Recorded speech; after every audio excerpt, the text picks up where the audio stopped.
Administrative images create tailor-made installation packages from the source SOLIDWORKS installation files.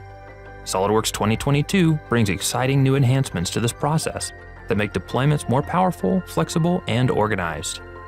SOLIDWORKS 2022 offers two new options for deploying administrative images: Remote Client and Compressed. The Remote Client administrative image type was created specifically for remote users. It automatically downloads the bulk of the installation files from SOLIDWORKS servers instead of your company VPN.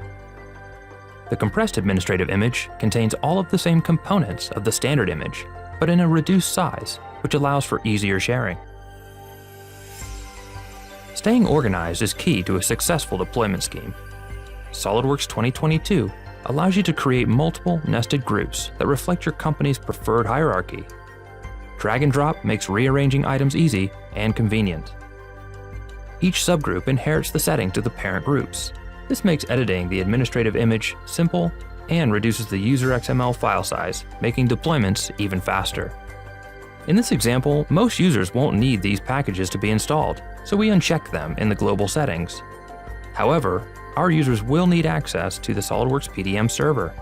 And now in SOLIDWORKS 2022, we can even create a vault view after installation. No need to run any extra custom scripts. The electrical engineers will need the SOLIDWORKS electrical client installed. Because of the nested structure of the options editor, this is done by checking a single box for the whole group. Now in SOLIDWORKS 2022, the user interface gives a clearer indication of what electrical products will be installed.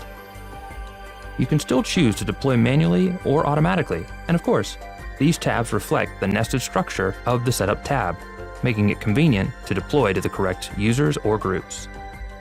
SOLIDWORKS 2022 makes creating, editing, and deploying administrative images easy and powerful, with better end-to-end support for software packages, improved organizational tools, and flexible new image types.